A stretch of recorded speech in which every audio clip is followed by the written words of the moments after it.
Party of इंडियाचे Maharashtra state president Dinesh हनुमंतेजी, वैभव दबडगेजी, माझे सहकारी शशिकांत जाधवजी, त्यांच्यावर उपस्थित विष्णुविकास गायकवाडजी, या रायगडचे आणि रायगडचे घाण्या वाघ म्हणून ज्यांना आपण ओळखतो ते जगदीशभाई गायकवाडजी, त्यांच्यावरती सगळेच आज नवनिर्वाचित सगळे पदाधिकारी आहेत त्यांचं आणि इथं उपस्थित असणाऱ्या सर्व माझ्या मातांना, बंधूंना आणि भगिनींना राजरत्न आंबेडकरचा मानाचा जय भीम. आजचा हा उत्साह आणि जास्तीत जास्त तरुण मंडळींचा सहभाग हा बघताना मला असं वाटायला लागलं की काही लोकांनी काही वर्षापूर्वी पुस्तकं पण लिहिली होती की आंबेडकर चळवळ संपली, अशा आशयाची पुस्तकं लिहिली, अशा आशयाची भाषणं केली. पण आज मला त्यांना हे चित्र दाखवावंसं वाटतं की आंबेडकर चळवळ संपली नाही, आंबेडकर चळवळ तरुण झाली, आता ती एका तारुण्यामध्ये आलेली आहे. अशा प्रकारचं आजचं हे चित्र आज बघायला मिळत आहे. आज आपण रिपब्लिकन पार्टी ऑफ इंडिया, बघा नुसतं पक्ष उभं करत नाही होत आपण, हा पक्ष नाही, ही एक मुवमेंट म्हणून आपण उभी करत आहोत. आज ज्या पद्धतीने आमचं प्रतिनिधित्व शून्य होत चाललेलं आहे, बौद्धांची, अनुसूचित जातीची मतं कुठेतरी कुजवली जात आहेत आणि म्हणून या मतांचं रूपांतर सीटांमध्ये व्हावं, या मतांचं रूपांतर प्रतिनिधित्वामध्ये व्हावं, याकरिता आज आम्ही तो स्टँड घेतलेला आहे. आणि म्हणून मला अनेक वेळा ऑफर होत्या की तुम्ही हा पक्ष काढा, तो पक्ष काढा, आमच्या पार्टीमध्ये या, आमच्या पार्टीमध्ये या, तुम्हाला राज्यसभा देतो, तुम्हाला MLCs देतो. आणि मग हा सगळा विचार, हे सगळे ऑफर्स असताना आमच्या मनामध्ये, माझ्या मनामध्ये होतं की बाबासाहेब आंबेडकरांची पार्टी असताना आम्हाला दुसऱ्याच्या पार्टीमध्ये जाऊन काय काम करायचंय, आणि म्हणून उभी करीन तर बाबासाहेब आंबेडकरांचीच पार्टी उभी करीन आणि इतर पार्ट्यांचे झेंडे आम्ही हातात घेणार नाही. मला वाटतं सगळ्यात आधी 2010 साली जगदीशभाई गायकवाडांनी मला या ठिकाणी आमंत्रण दिलं होतं आणि 6 डिसेंबरला चैत्यभूमीला, शिवाजी पार्कला त्यांनी मला भाषण करण्याची पहिली संधी उपलब्ध करून दिली होती. आणि आजही माझं ते भाषण, त्याच्यावर मी ठाम आहे. त्यावेळीसही मी सांगितलं होतं की हे ठिगळं लावलेली झेंडे आपल्या हातात घेण्यापेक्षा बाबासाहेबांनी दिलेला निळा झेंडा हा तुमच्या हातामध्ये घ्या. काय बाबासाहेब आंबेडकरांची रिपब्लिकन पार्टी ऑफ इंडियाची तत्व इतकी कमजोर आहे की आम्हाला स्वतंत्र वेगळा पक्ष काढावा लागतो? काय बाबासाहेब आंबेडकरांनी ठरवून दिलेली धोरणं, रिपब्लिकन पार्टी ऑफ इंडिया, त्याचे ऑब्जेक्टिव्ह एवढी कमजोर वाटली की आम्हाला एक नवीन पार्टी रजिस्टर करावी लागते, बाबासाहेबांच्या रिपब्लिकन नावापासून फारकत घ्यावी लागते? बाबासाहेब आंबेडकरांची तत्व आज संपूर्ण जग मान्य करतोय आणि आम्ही बाबासाहेबांनी दिलेलं हे नाव सोडत चाललेलो. बाबासाहेबांनी दिलेल्या पक्षाचं नाव काय आहे? Republican Party of India. इंग्लिशमध्ये बाबासाहेब आंबेडकरांनी त्यांच्या जीवनात जितकेही संघटना काढल्या, या इंग्रजी भाषेमध्ये बाबासाहेबांनी त्या संघटना काढल्या. या रिपब्लिकन पार्टी ऑफ इंडियाचं बघा, आज आपण बाबासाहेबांची तत्व सोडतोय, आम्ही आमच्या पक्षाची नावं बदलतोय, पक्षाचे झेंडे बदलतोय आणि त्याच बाबासाहेब आंबेडकरांचं तत्व कोण उचलत आहे? बाबासाहेब आंबेडकरांनी जो धम्म स्वीकारला, त्या धम्माचं प्रतीक काय आहे? काय आहे धम्माचं प्रतीक? कमळ. कमळ हे बुद्ध धम्माचं एक प्रतीक आहे. ते चिन्ह कोण घेत आहे? बीजेपी.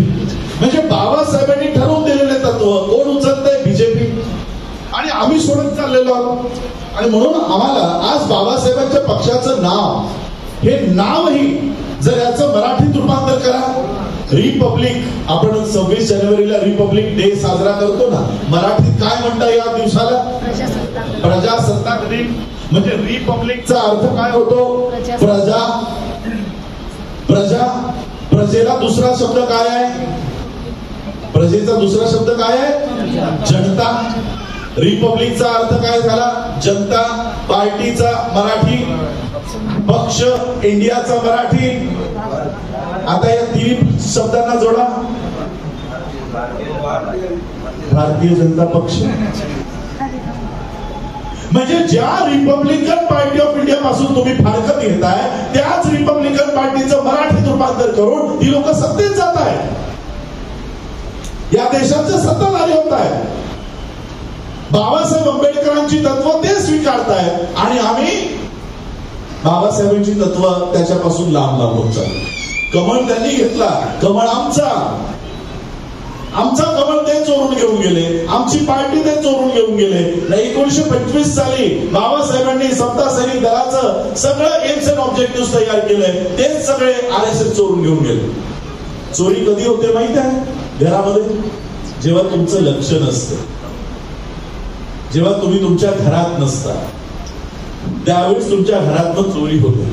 आज आमच्या पक्षाचं नाव चोरलं गेलं, आज आमच्या पक्षाचं चिन्ह चोरलं गेलं. का? तर आम्ही आमच्या घरातच नाही आहोत, आम्ही इतरांचे घर मोठं करायला चाललो. आणि म्हणून मी 2024 पर्यंत, या काही लोकांना वाटत असेल हा अचानक 2 महिन्यात आला. ही लोक जी आली, भले जगदीश भाईंनी इथे बोलवली असतील तुम्हाला, पण तुम्ही 2 महिन्यात राजरत्न आंबेडकरला ऐकायला आलेलं नाही आहात. मागच्या 10 वर्षापासून मी संपूर्ण भारतामध्ये, आज जशी तुमच्या इकडे गर्दी आहे, काल सोलापूरमध्ये मी होतो, मोहोळमध्ये होतो, तिथे तुडुंब गर्दी होती.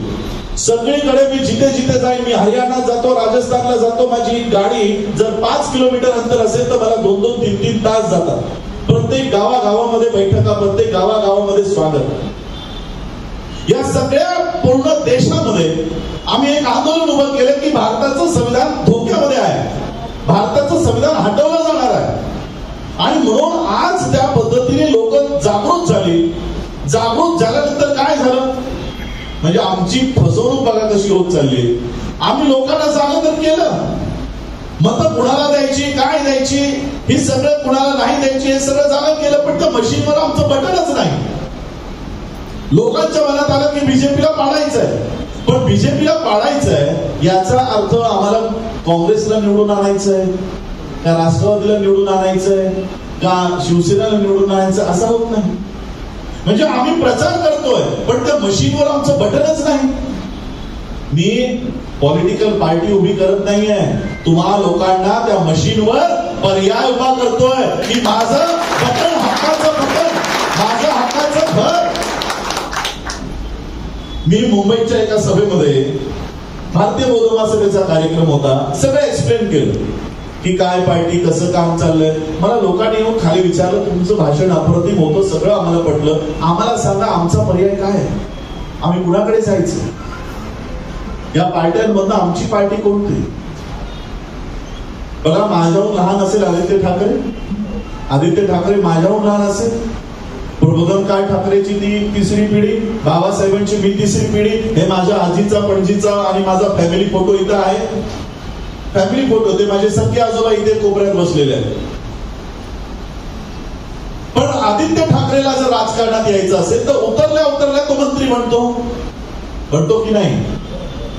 आणि मला जर राजकारणात यायचं असेल तर मला काय सांगितलं जातं, कोणतावाला आरपीआय ए मध्ये जाणार की आरपीआय गवईमध्ये जाणार की आरपीआय कवाडेमध्ये जाणार, माझ्यासमोर काय चित्र उभं करून ठेवलं. हा माझा प्रश्न नाहीये, या संबंध तरुणांचा प्रश्न आहे की माझी पार्टी कोणती, या सगळ्या पार्ट्यांमधली माझी पार्टी कोणती. आणि म्हणून तुम्हा लोकांना काही लोक सांगतील की अजून एक गट तयार झाला, अजून एक गट तयार झाला. लक्षात घ्या, आरपीआय आता गटमुक्त होतोय. मी गट उभा करत नाही, पर्याय उभा करतोय. आता गट नाही, आता पर्याय, आणि पर्याय म्हणजे आरपीआय. अशा पद्धतीने ही पार्टी तुम्हा लोकांपर्यंत घेऊन येतोय. बाबासाहेबांचं हे घर मजबूत करा. माझ्या भाषणांचा वापर इंडिया आघाडीने करून घेतला, माझ्या भाषणांचा वापर एमव्हीए करून घेतला.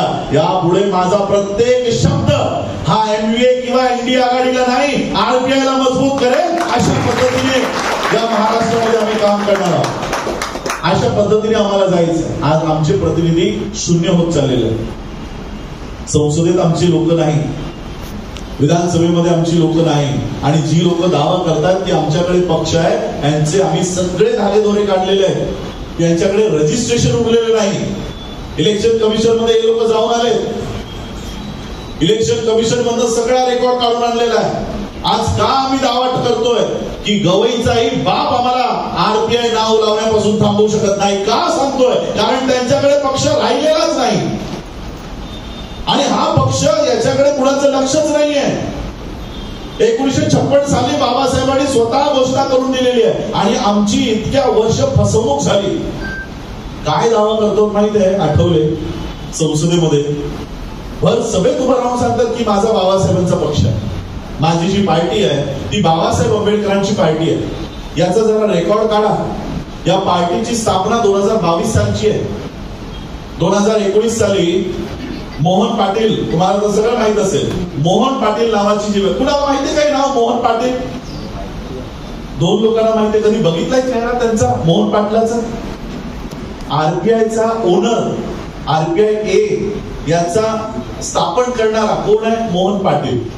जो माणूस आमच्या समोर कधी आला नाही, ज्याने कधी निवडणूक लढवली नाही, त्याचा मालक मोहन पाटील आहे। रामदास आठवलेला जर निवडणूक लढवायची असेल तर मोहन पाटील सही करतो। आणि आपल्याला काय सांगितलं जातं? आठवले आरबीआयचा अध्यक्ष। आम्हाला काय सांगितलं? भाई बरोबर बोलतोय मी? मोहन पाटलाची एबी फॉर्मवर सही आजही चालते। आजही एबी फॉर्मवर मोहन पाटील नावाचा गृहस्थ, कुठे राहतात ते? भोपाळला। भोपाळला राहतात। कधीही समाजात नाही, कधीही भाषण नाही, कधीही प्रचार नाही, असा आरबीआय यांच्या हातात होता। आणि मग यांनी मोहन पाटलांनी एका रात्रीत आठवलेला काढून टाकला की तुला आम्ही काढतो। मग आता आठवलेला पार्टी हवी होती की आरबीआय ए म्हणून तर काढलं। त्या एचं नाव किती लोकांना माहिती आहे? आरबीआय एचा फुल फॉर्म माहितीये तुम्हाला? आरबीआय ए याचा फुल फॉर्म काय आहे? Republican Party of India bracket Ambedkarite, बरोबर आहे? आंबेडकराईट। आम्हाला काय सांगितलं गेलं? रिपब्लिकन पार्टी ऑफ इंडिया आठवलं। किती मोठी फसवणूक। आणि मग 2022 ला यांच्यासमोर प्रश्न उभा राहिला की मला या पक्षाने तर काढून टाकलं। हे कुणाला माहिती आहे का? आरबीआय ए मधनं आठवलेलं काढून टाकलं होतं? कुणालाही माहिती नाही। आणि मग काढून टाकल्यानंतर यांना माहित आहे, काढून टाकल्यानंतर मग यांच्यावर प्रश्न आला की आता मला बीजेपी मध्ये जर जायचं तर पार्टी तर लागेल। आणि मग यांनी नवीन पार्टी रजिस्टर केली, त्याचं नाव ठेवलं Republican Party of India bracket A. A म्हणजे आठवले। आता ए ऑलरेडी होता, आता पुन्हा ए सुरू झाला। आणि मग आठवले नावाची पार्टी 2022 साली यांनी रजिस्टर केली आणि मग त्याच्यातनं ते राज्यसभेवर गेले। आता मला सांगा, हा राज्यसभेमध्ये उभा राहून सांगतो की माझी पार्टी बाबासाहेब आंबेडकरांची पार्टी आहे। 2022 साली बाबासाहेबांना सही द्यायला आले होते का? किती खोटं कारस्थान सुरू आहे, किती खोटं। आणि भारताच्या आंबेडकराईट लोकांमध्ये किती खोटं पसरवलं जात आहे का? तर आम्ही तिकडे उभा राहून दावा करायला तयार नाही की याची पार्टी बाबासाहेबांची पार्टी नाही म्हणून। आम्ही काय करतोय? आम्ही आमचे वेगवेगळे गट काढतोय, वेगवेगळ्या पार्ट्या काढतो आणि त्याच काम करतो।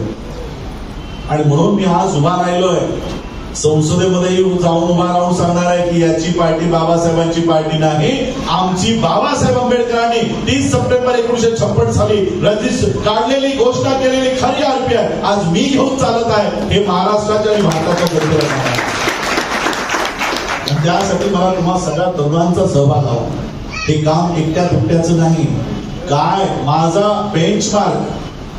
बेंचमार्क म्हणजे काय म्हणतो आपण की ज्याला आपण बघतोय तर कुणाला आम्हाला टफ द्यायचं आहे।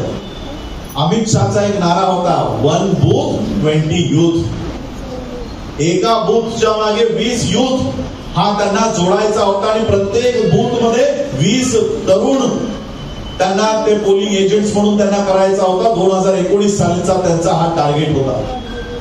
आमची लोकसंख्या थोडी कमी आहे, कमी जरी असली तरी आम्ही 1 बूथ कमीत कमी 5 यूथ अशा पद्धतीने आम्ही जाणार आहोत। आणि प्रत्येक सीट 29 सीट्स, आम्ही 29 सीट्स का टार्गेट करत आहोत?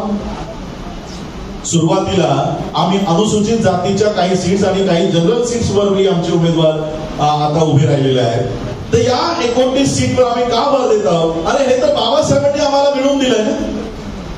माहितीये तुम्हाला या 29 सीटा कशा आल्या, अस्तित्वात कुठून आल्या? महाराष्ट्राचं, अख्ख्या देशाचा आकडा वेगळा।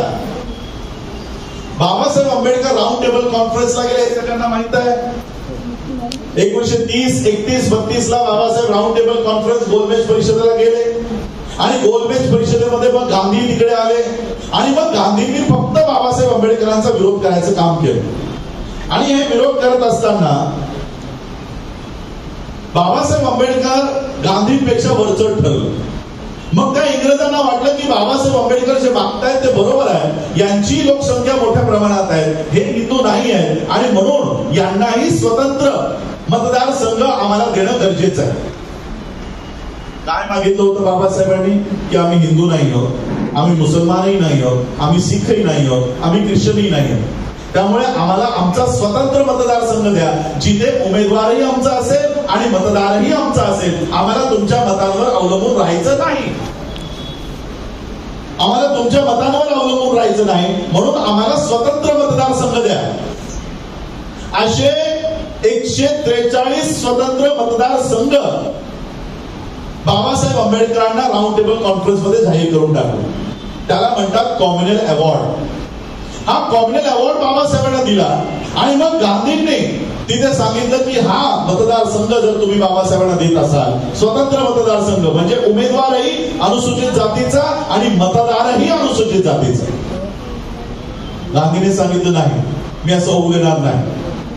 हे मतदारसंघ जर त्यांना देत असाल तर मी प्राणांतिक उपोषण करेन, प्राणांतिक उपोषण करेन. आणि मग त्यांनी प्राणांतिक उपोषणाला सुरुवात केली. बाबासाहेब म्हणाले तुम्ही जगा मारा, मला त्याची काही नाही, माझ्या लोकांसाठी आणलेले अधिकार मी देणार नाही, परत देणार नाही. गांधींनी सांगितलं तुम्ही स्वतः परत देऊन टाका. बाबासाहेब म्हणाले मी देणार नाही. समोरच्या खांबाला गोळी लावून मला लटकावून गोळी जरी घातली तरी माझ्या लोकांचे अधिकार मी मुळीच परत देणार नाही. हा बाबासाहेबांचा स्टँड होता. आणि मग गांधींनी आमच्या लोकांची घरं जाळायला घेतली, लोकांना मारायला घेतलं, त्यांच्या लोकांनी वस्त्यांमध्ये हिंसाचार केला. आणि बाबासाहेबांना प्रश्न केला की बाबासाहेब, हे मतदारसंघ जे तुम्ही घेऊन आला तिथे तुमची लोकच राहिली नाही तर काय करा? आणि मग शेवटी बाबासाहेबांनी पुणे करारावर सही केली. पुणे करार काय आहे? की बाबासाहेबांनी जे स्वतंत्र मतदारसंघ आणले होते ते बाबासाहेबांनी सोडायचे आणि त्या बदल्यात संयुक्त मतदारसंघ द्यायचे. सेपरेट इलेक्टोरेट सोडायचा आणि जॉईंट इलेक्टोरेट घ्यायचा. म्हणजे काय? अनुसूचित जातीसाठी या फलाना जागा असतील पण तिथे आमचाही मतदार मत देईल. आता मला सांगा, अनुसूचित जातीच्या या सीट्स यांचं अस्तित्व, यांचा जन्म कुठून झाला? की गांधींच्या प्राणाच्या बदल्यात या सीट आम्हाला दिल्या. मग गांधींच्या प्राणाच्या बदल्यात आम्हाला या सीटा दिल्या ना, मग या सीटांवर तुम्ही तुमचा उमेदवार का उभा करता? हा आमचा पहिला प्रश्न. गांधींच्या जीवनदानाबद्दल दिला ना, मग गांधी मेल्या तुमचा करार संपला की काय? दुसरा माझा प्रश्न आहे, बीजेपी आरक्षणाचा विरोध करते, बीजेपी पब्लिक सेक्टरचा विरोध करते.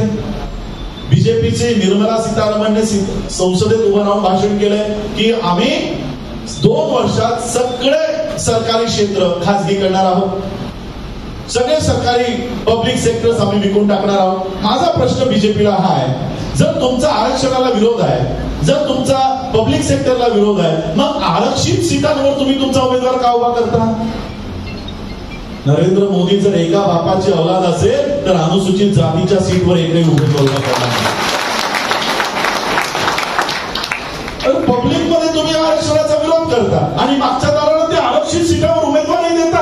याला तर 2 बापाचा म्हणा. म्हणजे आरक्षण हटाव, आरक्षण गेलं पाहिजे हे जाहीर बोलता आणि आरक्षणाची सीटही पाहिजे. एक काहीतरी भूमिका घ्या. आणि म्हणून या आरक्षित जागांवर आम्ही आमचा दावा करणार आहोत की या सीटा गांधींच्या जीवनदानाबद्दल आम्हाला मिळालेल्या आहे आणि बीजेपीचा आरक्षणाला विरोध आहे, त्यामुळे बीजेपीने पण नैतिकता दाखवून या सीटा लढवू नये. त्या सीटा आम्ही लढणार आहोत. आरपीआय लढेल आणि त्यांचे समाजाचे खरे प्रतिनिधी आम्ही त्या ठिकाणी पाठवणार.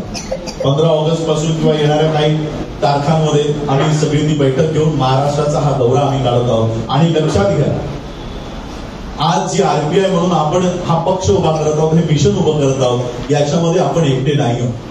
काही लोकांना वाटेल आपण तर यापूर्वी प्रयोग केला, वंचितला आपण सपोर्ट केला, आमचे मतदार, आमची एवढी लोकांनी मतं दिली पण सीटा आल्या नाही. बघा, राजकारणामध्ये तुम्हाला बाबासाहेब आंबेडकरांनी शेड्यूल कास्ट फेडरेशन का बरखास्त केला असेल? कारण तो एका जातीपुरता शेड्यूल कास्ट फेडरेशन म्हणजे महार, मातंग, चांभार, ढोर या सगळ्यांना एकत्रित केल्यानंतर बनला शेड्यूल कास्ट फेडरेशन. बाबासाहेबांनी तो पक्ष बरखास्त केला आणि रिपब्लिकन पार्टी ऑफ इंडिया काढला, जनतेचा पक्ष म्हणून काढला, की भारताची जनता, भारताची प्रजा, आणि त्याच प्रजेला आज आपण सोबत घेत आहोत. आज घडीला मनोज जरांगे पाटलांचा मला संपूर्ण अनुसूचित जातीच्या सीट्सवर पाठिंबा मिळालेला आहे, की जितकेही अनुसूचित जातीच्या सीट्स आहेत तिथे मराठा 50 ते 58,000 मतदार आमचा प्रत्येक अनुसूचित जातीच्या सीटवर आहे. ही सगळी मतं आम्ही तुम्हाला देऊ का, तर हा आंबेडकर त्या मनोज जरांगे पाटलाच्या सोबत बरोबरीने पहिल्या दिवसापासून. आणि म्हणून मी सांगत असतो, आम्हाला सागर बंगला माहिती आहे, सागर बंगला माहित आहे का, बहुतेक लोकांना माहित नसेल काय आहे. फडणवीसाचा बंगला. आम्ही सागर बंगल्याच्या आदेशावर काम करत नाही, आम्ही आमच्या सामान्य लोकांच्या आदेशावर काम करतो.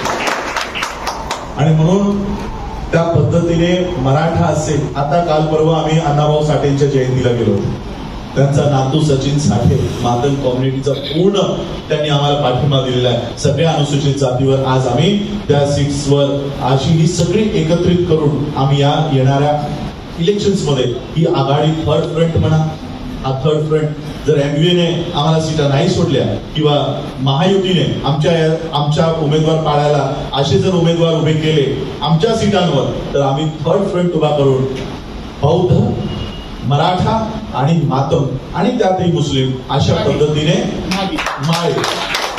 माळी आहे, ही सगळी या ज्या जातीची समीकरणं पूर्ण महाराष्ट्रामध्ये आहेत त्या सगळ्यांना एकत्रित घेऊन आम्ही त्या सीटांवर कंटेस्ट करणार आहोत. मग ओपन कॅटेगरीच्या सीट्सवर आमची मतं त्यांना ट्रान्सफर करू, एससीच्या सीट्सवर त्यांची मतं आमच्या ट्रान्सफर होतील. अशा पद्धतीने एकमेकांचं सहाय्य करून विधानसभेमध्ये आम्ही जाणार आहोत. माझ्याकडे आज परिस्थिती अशी आहे की उद्या जरी इलेक्शन लागले तरी आमचे 5 कॅन्डिडेट्स हमखास जिंकून विधानसभेला जातात. अशा पद्धतीने आज आमची तयारी बांधणी सुरू आहे. मी रोज फिरतो, आज तुमच्याकडे यायला मला वेळ झाला मध्ये, कारण मध्ये ट्रॅफिकही बराच लागला, पण तरी आमच्या बैठका रोज सुरू आहे. एक मिनिटाचाही आम्ही वेळ वाया घालवत नाही.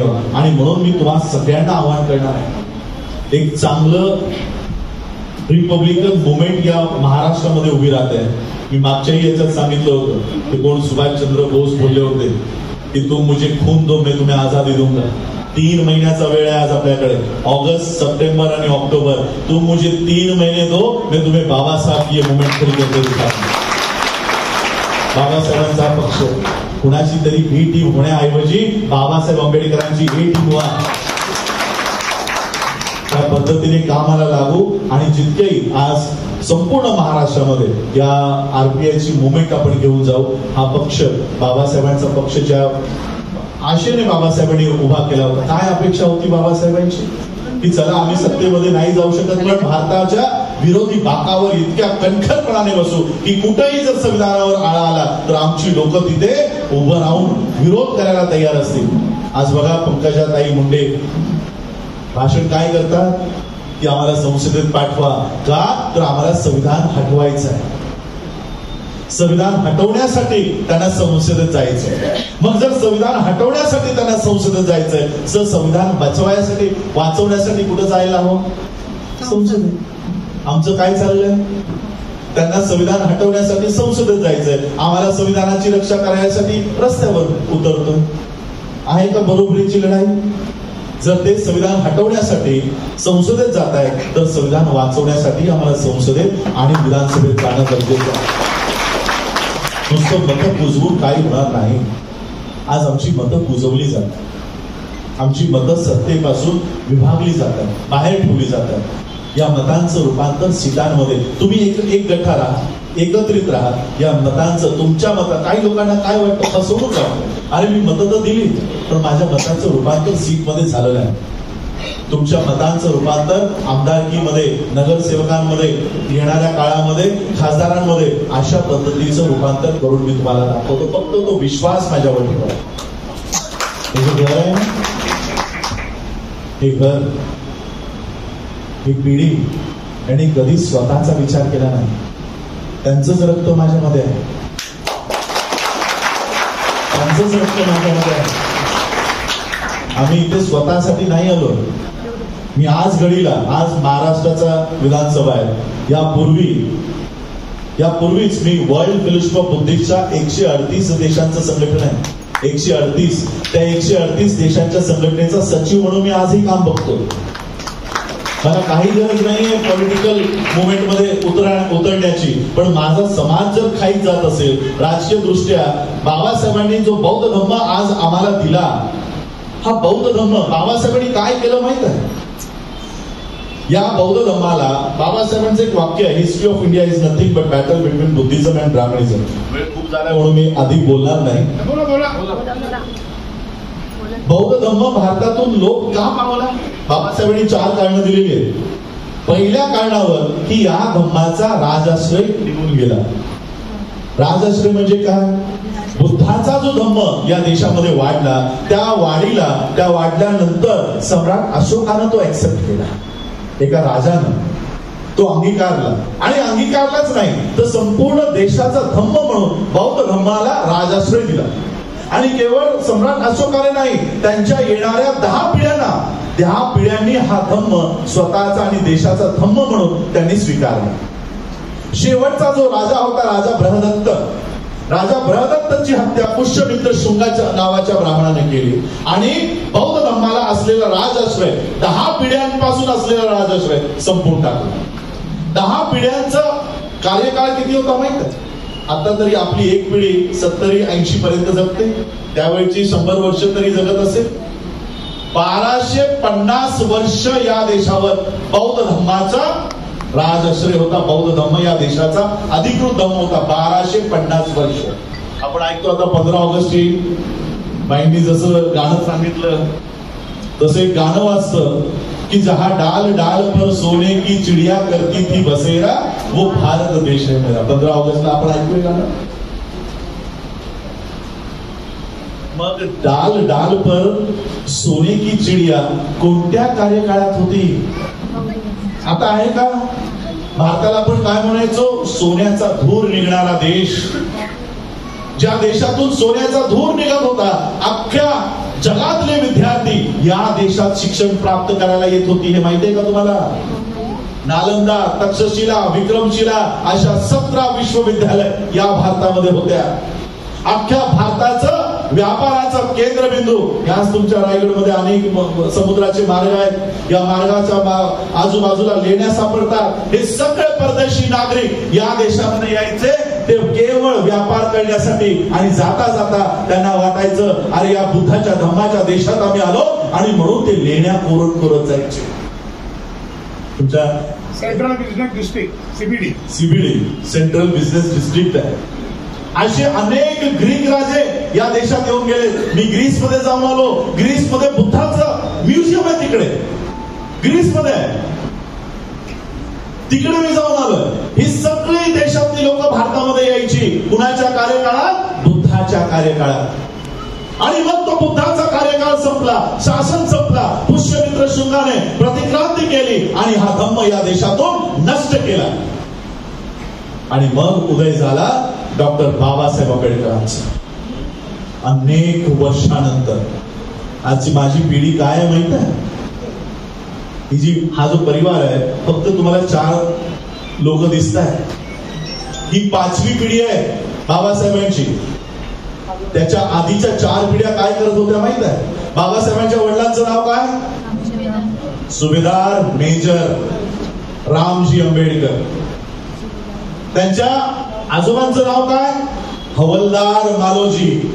हे जे पद आहेत ना, सुभेदार, मेजर, हवलदार, हे अति उच्च कामगिरी केल्यानंतर मिलिटरीमध्ये मिळणारी पदं होती.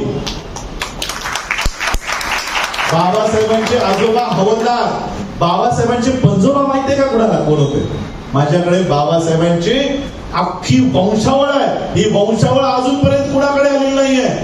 आम्हाला आता अंबानीच्या वंशावळ दाखवल्या जात आहे ना सोशल मीडियावर. अंबानीची वंशावळ आली.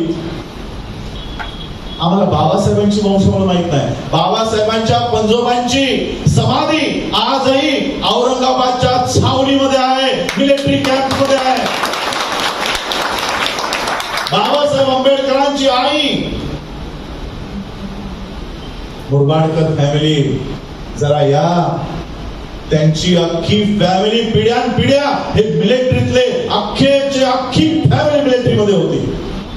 काय करत होते मिलिटरीत? काय करत होते माहित आहे?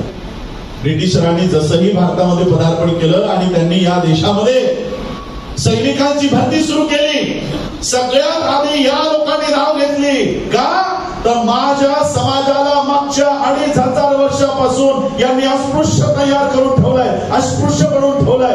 या अस्पृश्यतेतून बाहेर पडायचं असेल तर या लोकांकडे शिरून हत्यार आपल्या हातात घेतलं पाहिजे. या ब्राह्मणी व्यवस्थेला जर संपवायचं असेल तर आम्हाला यांच्यामध्ये प्रवेश करून तो हत्यार शिक्षण हे आतमध्ये घेतलं पाहिजे. बाबासाहेबांचे पणजोबा, बाबासाहेबांचे खापर पणजोबा हे मिलिटरीत गेले, शिक्षण घेतलं आणि 2500 वर्षाची गुलामगिरी तोडण्यासाठी त्यांनी सुरुवात केली. पण त्यांना त्यांच्या आयुष्यात ते जमलं नाही, खापर पणजोबाला जमलं नाही. म्हणून खापर पणजोबानं दुसरी पिढी तयार केली की मला जमलं नाही, माझ्या आयुष्यात जे काम मला जमलं नाही ते तुम्ही करा. म्हणून बाबासाहेबांच्या खापर पणजोबानं बाबासाहेबांच्या आजोबांना तयार केलं. हवालदार मालोजींना त्यांच्या आयुष्यात या 2500 वर्षाच्या गुलामगिरीतून त्यांच्या समाजाला बाहेर काढता आलं नाही. म्हणून त्यांनी त्यांच्या मुलालाही मिलिटरीमध्ये टाकलं आणि मग त्यांना तयार केलं की मला हे शक्य झालं नाही, हे तुम्ही करा. आणि ते सुभेदार झाले, मेजर झाले आणि त्यांना त्यांच्या आयुष्यामध्ये हे काम करता आलं नाही. त्या समाजाला 2500 वर्षाच्या गुलामगिरीतून सोडवता आलं नाही आणि म्हणून त्यांनी त्यांच्या पुढच्या पिढीला तयार केलं आणि मग तयार झाले डॉक्टर भीमराव रामजी आंबेडकर.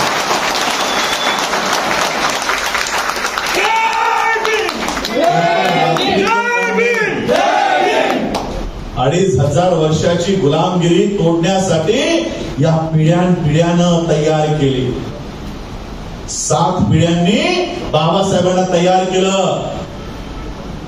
हे मुकुंदराव जे बसलेत ना, बाबासाहेबांच्या मोठ्या भावाचे चिरंजीव, मोठ्या भावाचे. रामजींची नोकरी गेली, पेशव्यांनी महार बटालियन बंद करायला लावली आणि रामजींची नोकरी गेली. रामजींना वाटत होतं की मी माझा मुलगा तयार करीन, या अस्पृश्य व्यवस्थेच्या याच्यातून सोडवण्यासाठी मी माझ्या मुलाला तयार करत होतो. पण आता माझी नोकरी गेली, माझ्याकडे पैसे नाही, मी माझ्या मुलाला कुठून शिक्षण देऊ? सांगितलं की आनंदा मला खूप मोठा विश्वास आहे की हा भिवा पुढे जाऊन काहीतरी करेल. बाबासाहेबांना लहानपणी भिवा म्हणायचो, हा भिवा मोठं काहीतरी काम करणार आहे. पण माझ्याकडे आता पैसे नाही, तुम्हा दोघांचं शिक्षण पूर्ण करण्यासाठी माझ्याकडे पैसे नाही, घर चालवण्यासाठी माझ्याकडे पैसे नाही. या गुलामगिरीतून बाहेर काढण्यासाठी हा मुलगा काहीतरी करेल हे मला माहित आहे, माझा काम विश्वास आहे. मी तुला विनंती करतो, तू तुझं शिक्षण बंद कर. नोकरी मी जी पत्कर बघितली ती नोकरी पत्कर, अर्धा पगार बाबासाहेबांच्या शिक्षणाला दे, अर्धा पगार घर चालवायला दे. काय उत्तर दिलं माहितीये आनंदानं? आनंदराव, त्यांना आपण आनंदराव म्हणतो, लहानपणी त्यांना आनंदा म्हणायचो.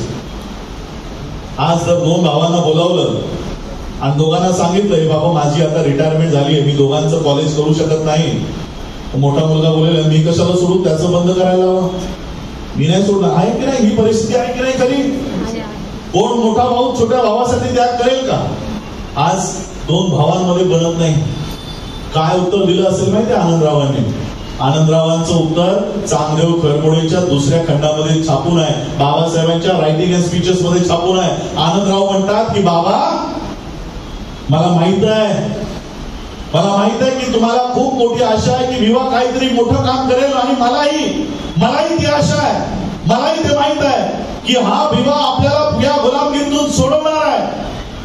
आणि या मोठ्या इमारतीचा जर मला पाया व्हायचं भाग्य मिळत असेल तर मी पाया व्हायला तयार आहे.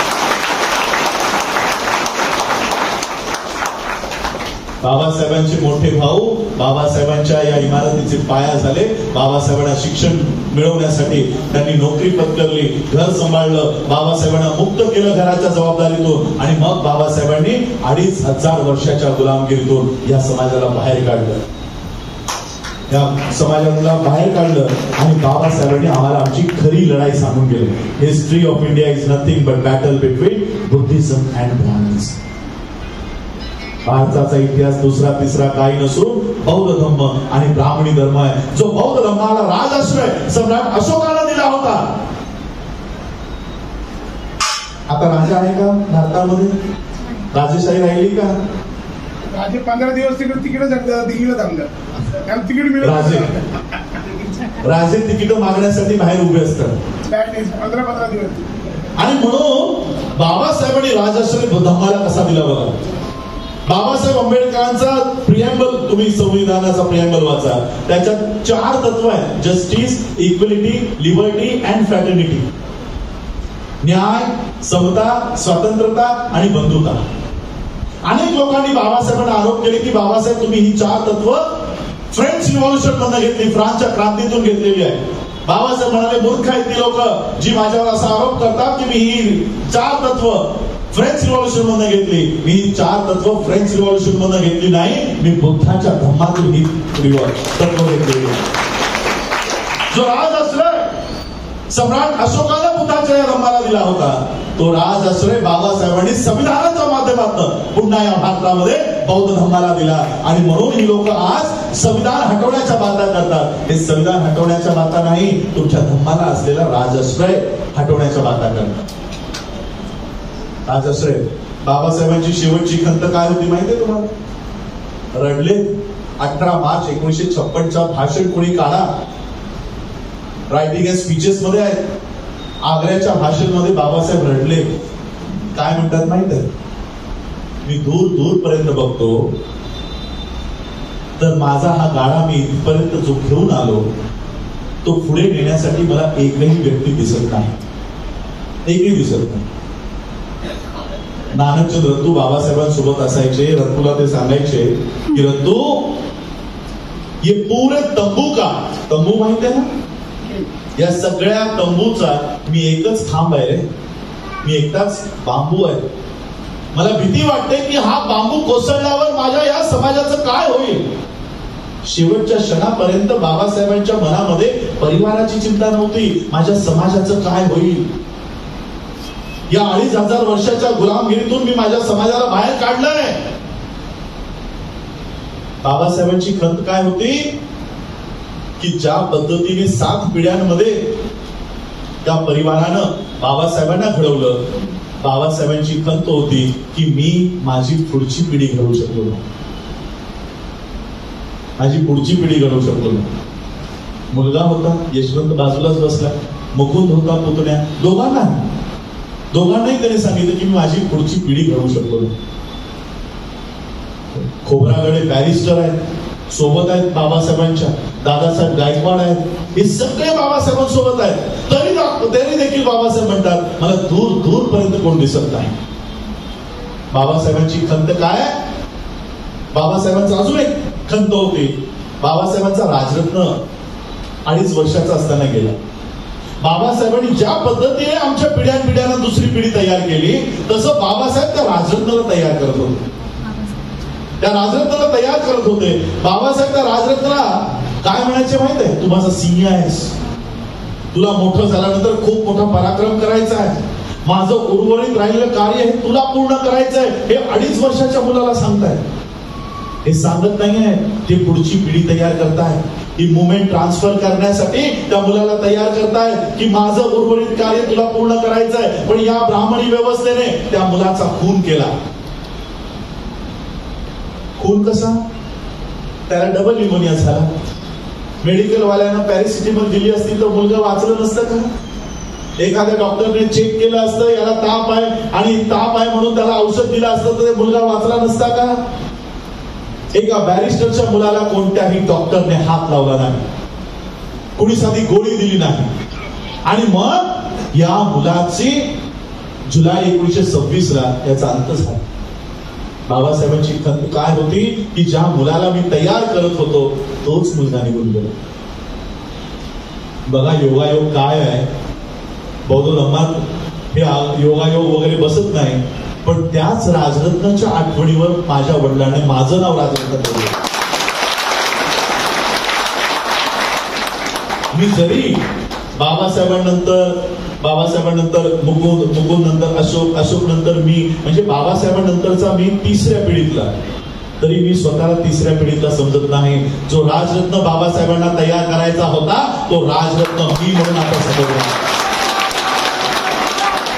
राजरत्नाचं आयुष्य आता मी जगणार आहे. जी अपेक्षा 2.5 वर्षाच्या राजरत्नकडनं बाबासाहेबांनी व्यक्त केली होती ती अपेक्षा मी माझ्या जीवनात बाबासाहेबांची अपेक्षा पूर्ण करेन आणि बाबासाहेबांचं उर्वरित राहिलेलं कार्य पूर्ण करेन. मी तुम्हाला तरुणांना सगळ्यांना सांगणार आहे, बाबासाहेबांचा एक राजरत्न गेला,